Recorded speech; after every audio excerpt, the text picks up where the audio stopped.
Hi there. Hi, welcome back to Curious Collection. I'm Will. I'm Cinnamon. We have hit 1,000 subscribers over the weekend. We have. What an exciting moment for us. It really has been. And we just want to thank you guys so much for all of the support that you've given us through this time. Yeah, it's been tremendous. I mean, our goal for the year was to hit 1,000 subscribers by the end of the year. We had a couple of videos in the last couple of weeks that have done really well for us. So we're really excited about that. But really, it's the comments and the feedback and all of that type of stuff that really is what makes a difference on our channel. Is that we're sharing our lives day in, day out, and our perspective and what's going on, the challenges that we face and the successes that we have. So, we really appreciate that you guys are sharing the same thing with us. So I wanted to talk about some things that, where we started, how we got to this point, the length of time it took us to get here, and what it does for our business as a whole. Right. We talk, the whole point of this channel has been business centered. I mean, it's kind of like lots of people have called it our vlog. It's this journal of our business that we've been talking about over the last 6 months on YouTube and, over the last, year and so 4 years since our first video was the end of July 2023. And so it's been 30 weeks from our first video till today. Right. And our videos have changed a lot.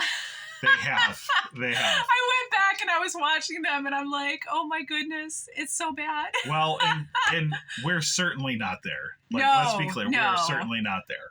But some things have happened within our videos.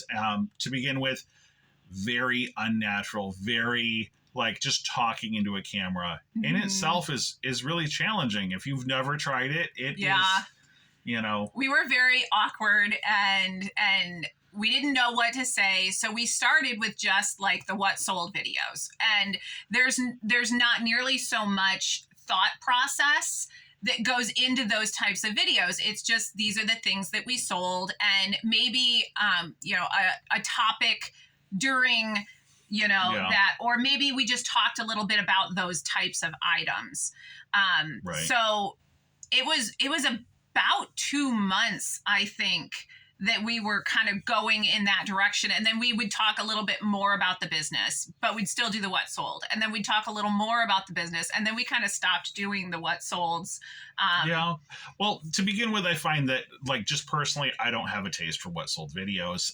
The items that we've sold, they weren't always the best items. They weren't always things that touched my heart or engaged me personally. It was, a lot of times I'd buy a table at an auction house that was at the end of the day and they'd be like, we got to clear this table off because we got stuff coming in next week. So you pay $5 and you get everything on the table, including a bunch of garbage. So it wasn't really stuff that I loved. It was just stuff that I had.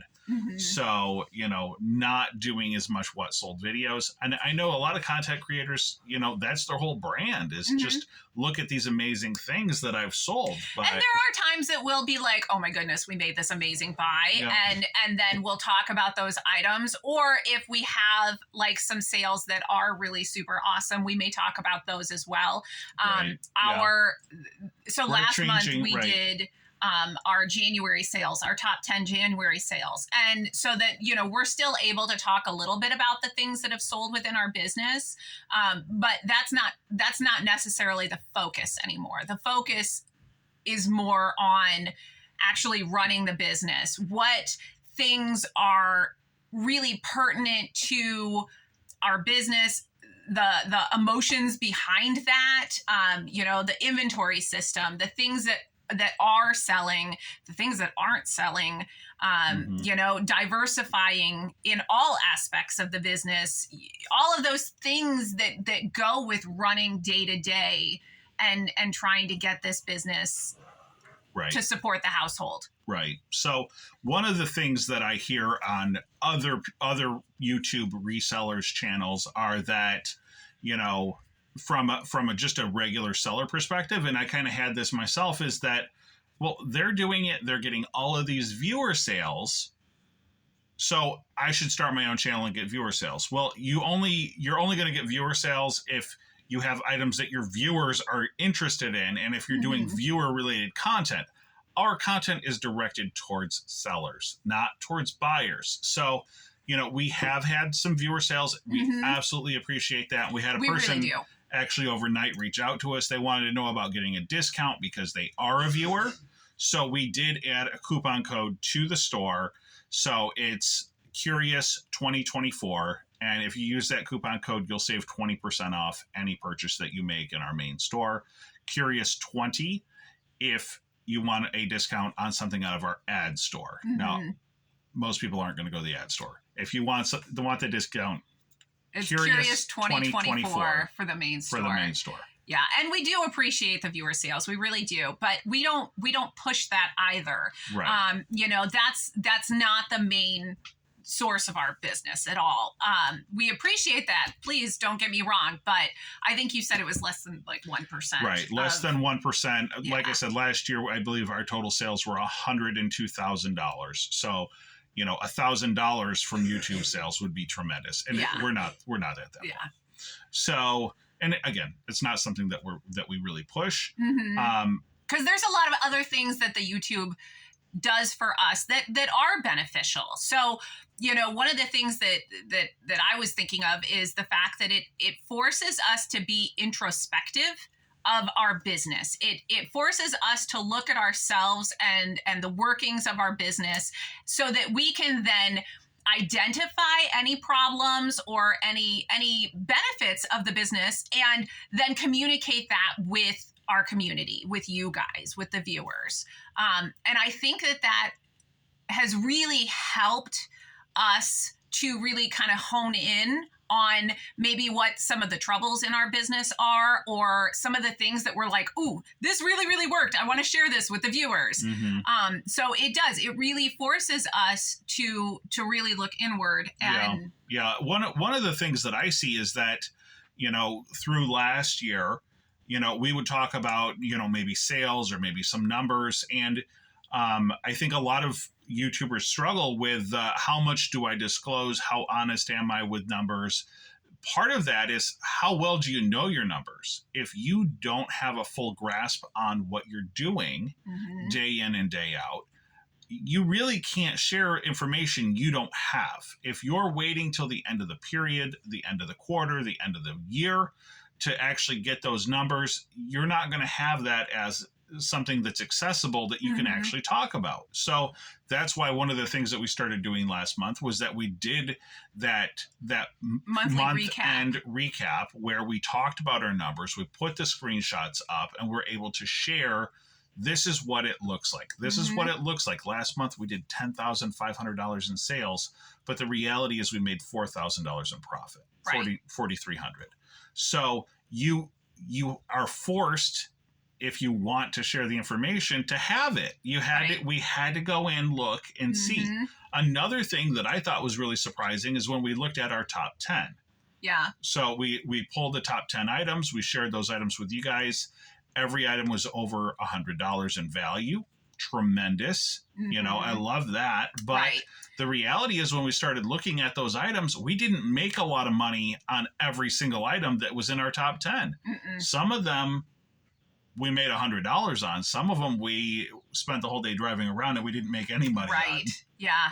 Those Cutco knives were not a good investment for us, and it does kind of force us to do that. So I think that's really, really wonderful. It also it kind of helps us to do further research and deeper dives into different topics so that we can share those topics with you guys that are pertinent to, the reselling business. So an example, when eBay changed their standard envelope system, well, okay, now we're going to do more than just gloss over the policy because we needed to know it good enough to be able to explain it to you guys, so, the changing in shipping, the shipping policies, the bureaus and stuff that we talked about the other day.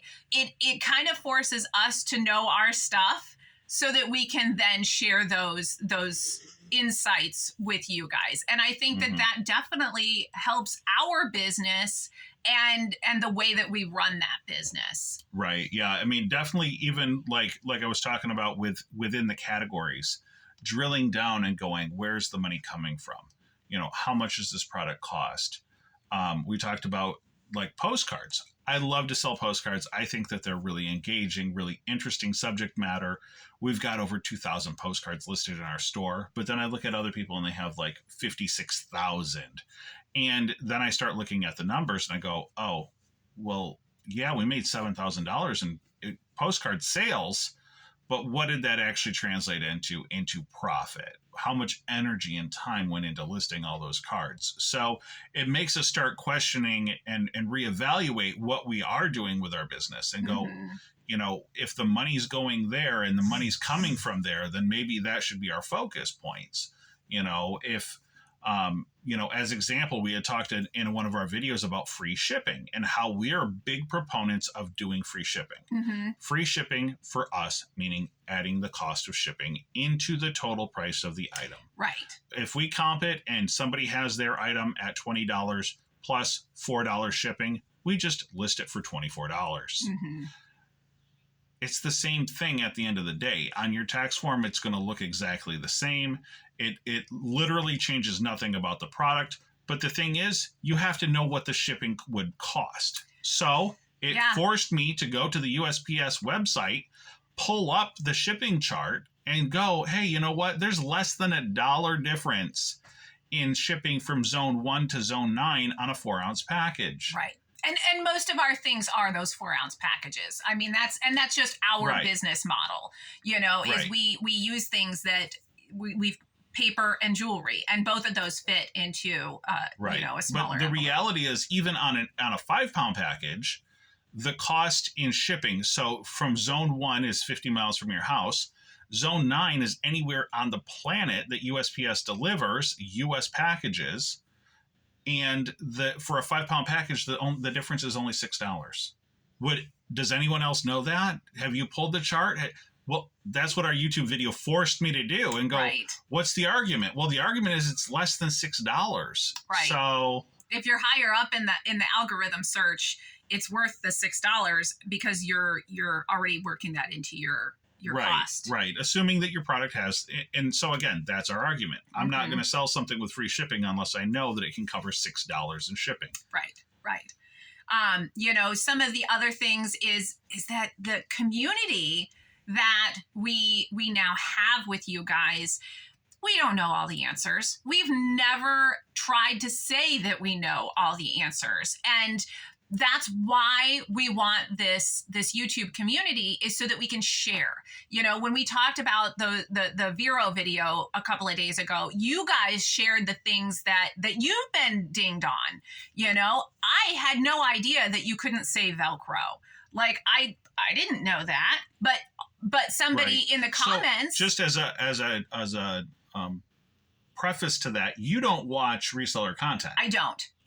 He does, but you know, and occasionally I'll hear things that, you know, he's got a video going in the background and I'll hear it. But honestly, most of the time I've got music going, I'm listening to my earbuds, I'm just doing my thing and he's doing his thing. So I don't listen to the resale content. You know, that's where for us it has been beneficial because, you know, I was watching something the other day and you overheard and you said, oh, I need to tune in on this because I don't know about these things. I haven't read through eBay policies and procedures. I haven't experienced a Vero because I'm selling an item that's branded or, you know, and that's really important. So, you know, if you're not spending hours a month reading eBay policy and reading the Vero list and reading all of the shipping material. I mean, you could literally turn that into a full-time job. You could literally spend your entire life just learning about reselling and never actually sell anything. Right. So yes, the community is absolutely a huge benefit to our YouTube video. you know, and how it benefits our business. Mhm. We can be better eBay resellers, right? you So know, with I really the believe information we share. I really believe that's the number one aspect, the number one benefit that YouTube has brought to our business. Now, again, like I said, the sales are great to have sales. The reality is our channel's not monetized. You have to have 1,000 subscribers in order to even apply. Mm-hmm. And then if you apply, you can be denied. And so we don't have the audience. We don't have, we're not trying to sell people anything. So it's really hard to get advertising dollars attached to something that, you know, you're not trying to sell people on. So, you know, it's a non-monetized channel.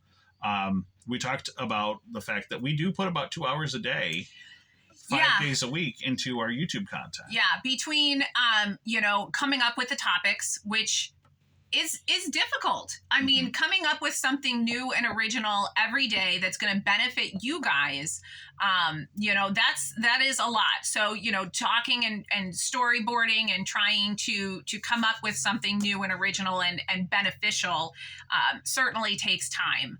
And then obviously the video itself takes time. And then if it's one that we are editing, that's going to take even more time. We don't edit most of our videos.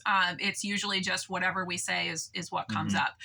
But when we do those like sales videos, then we want to give you guys the images that go along with those pieces. So that, you know, obviously is going to require more time and energy into those videos.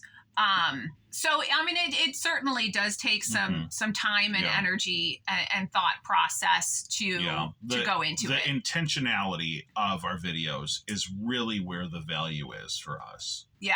You know, the fact that, you know, if we're going to talk about P&Ls, and that means we need to know the numbers, that means that we need, you know, I don't want to bring something, I don't want to put myself out there and say, hey guys, you know, look at this. I lost all this money. I made a bad buy, you know, or put something up on as sold and go, hey, look at this stupid thing I bought. I lost all this money on. Like, that's, nobody wants to be in that situation. And I think if we had to take every item that we buy as resellers and present it to a crowd and say, well, this is what I bought, we might all be better buyers if we had to be accountable on every item that we bought. Yeah, no, that's real. And we've done those videos too, where we've been like, hey, this was crap. Like we screwed up. And sometimes that's important too. Sometimes it's really important for us to acknowledge the mistakes that we've made and share that with you guys. One, so that we learn from our mistakes, and two, so that you guys can learn from our mistakes as well, or to just realize that we're all human.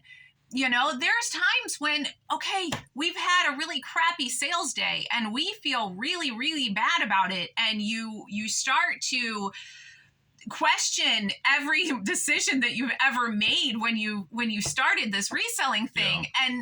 And sometimes you need to be able to commiserate with other people who understand. And that's the thing about this community. When I was working in healthcare and Will was doing this by himself, I didn't get it. I couldn't have possibly got it. Nurses get nurses. They understand the things that you go through in a day, and resellers get resellers. The things that we have to deal with day in and day out can be so draining. And sometimes you need someone else to be able to just say, man, I've been there, you know, like I get it. And this is what I do to kind of help get myself over the funk of that. Or, oh, have you tried this? That might help you in that direction. Yeah. Most recently, we had posted up a video, and it's had a lot of attention with regard to Veros and eBay suspensions and stuff like that. And, you know, a lot of you guys reached out and said, hey, you know what? The same thing happened to me. That coffee pot that you had, I got dinged on that stupid thing too. Or, you know, it's not fair because I did have a license plate pulled down because of the same exact reason. And, you know, if I wish I would have known before the thing happened. Right. So hopefully anyone that's interested in selling license plates can take that under advisement. Right. And at least do a little bit of research and try to figure out, how do I avoid getting dinged on these things? Yeah. So No, and it does force us to try to come up with some solutions to some of these problems so that we can try to share those solutions with you as well. So I think that the community is by far the most wonderful part of us doing these YouTube videos. I mean, it does help with like the journaling and the self-reflection and things like that, but it's by far and large the community. You know, we've had some viewers who have been with us like from the very beginning, you know, and we so appreciate those viewers who have been with us through thick and thin and have kind of like been there to like cheerlead us on, and that's awesome. And all of the new viewers are just the engagement that we're getting in these videos is just growing every single day. We've had some shout outs from some YouTubers. We had a person, honestly, I've seen their stuff in the comments before, but I've never looked to see their channel. The Salty Familia actually had shouted us out on one of their videos, and they've got hundreds of thousands of subscribers. And then John from Flipping Ain't Easy had talked about our channel in a mention with when he was talking to Josh Galt on the eBay Power Hour on Saturday. Well, so and when he was talking to Spam and he also talked about in that video as well. I can't remember their names now. You're talking about Chemo Primo. Yes, that's the one. That's the one. Yeah. So, you know, we have had engagement from the broader community as well. And that's and that is absolutely awesome. So, you know, I kind of have a question to pose to you, and we haven't talked about this, but like, are we going to change our goal for the year? Well, yeah, we're going to have to, because we hit our goal, and you can't February. Just not have a goal for the rest of the year, you know? So we're going to have to, we're going to have to come up with a better goal now. We're 6 weeks into the year. Yeah. I think 2,000 at this point. You double it? I think so. I mean, I know that's huge, but the way that it kind of, you know, the more you get, and then the more you get. So I think it needs to be a little aggressive. Okay. Yeah. Well, that would give us almost 11 months, 10 and a half months to double in size. So if it took us approximately 7 months to get to 1,000, then I would think that we should be able to do it. Okay, so we have a goal for the year. New goal, 2,000 subscribers. Because, you know, we can't just be comfortable. No, we can't. So we'll have to improve our content. We'll have to Well, and we have made some improvements with, like, you know, we got our ring light, you know. When we first started, we had the phone on the desk, and it was, like, shooting up at us at an awkward angle. And so there was lots of awkwardness in the beginning. Like a old rickety ceiling fan in here, and we've replaced it with a nice domed light, so we get a little bit better lighting in here behind us. We've got a ring light in front of us on a articulating arm, so we can use that for our eBay, for our YouTube videos and for our Whatnot shows.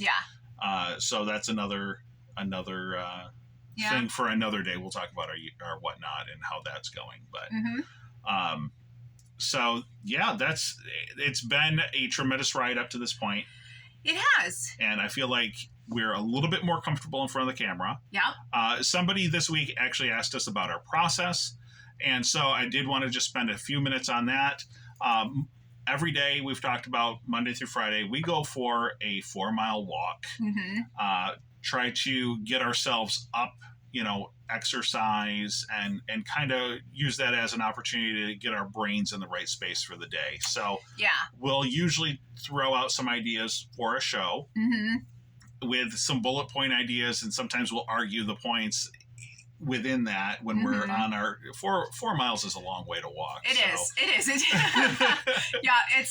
It's a good opportunity for us, you know, to play devil's advocate with each other and to go, okay, well, I like that. Well, what about this? And we are kind of able to go back and forth with that. You know, when you guys leave comments down below, we absolutely love that, because we can take those ideas and we can kind of go with that as well. Right. So that's pretty awesome. But yeah, our process is we take whatever's going on in our life, whatever's going on in the comment section, some things that maybe we've heard other people talk about, whatever the inspiration is. And then we talk about those things on our walk in the morning. And then, we shower, we come back to the office, and we just kind of like throw some notes, bullet points on a sticky note. And then just to make sure that we hit all of those key points that we wanted to talk about. Yeah. So we do not have a scripted oh goodness no conversation. We want it to be natural. We want it to welcome you into our our morning, enjoy some coffee with us, and start our day. So that's really the goal, is just to have a casual conversation about what's going on in our lives, what our thought processes are. Yeah. We have very different viewpoints on certain things. We don't want to just echo what other people are talking about. So we always try to come up with original content and a different perspective, something that's pertains to what we do, because we don't sell, for the most part, we don't sell things that other YouTubers are selling. So it is definitely something that's a little bit different, I hope. And I hope everyone out there is enjoying the content that we're providing. Again, that goal has been moved apparently now to 2,000. So if you have not yet subscribed, please subscribe to the video. Yep. And if there are ever any topics that you guys want to talk about, we really are open to ideas. Like I said, sometimes it is a little difficult to try to come up with, all of the topics every single day, Monday through Friday. And like I said, I think we do have very different takes on the different topics that we talk about, and hopefully you guys find that interesting. And the fact that we have 1,000 subscribers is more than I thought that we would ever do. I think that this whole thing, I don't watch YouTube. I'm not that type of a person, so I think the whole concept of this is rather, it's a very odd. It's kind of weird. I will definitely admit it. Yeah. Okay. Like, subscribe, comment down below. Thank you for all of our subscribers. We appreciate you guys being there. Thanks so much, guys. Good luck to you out there.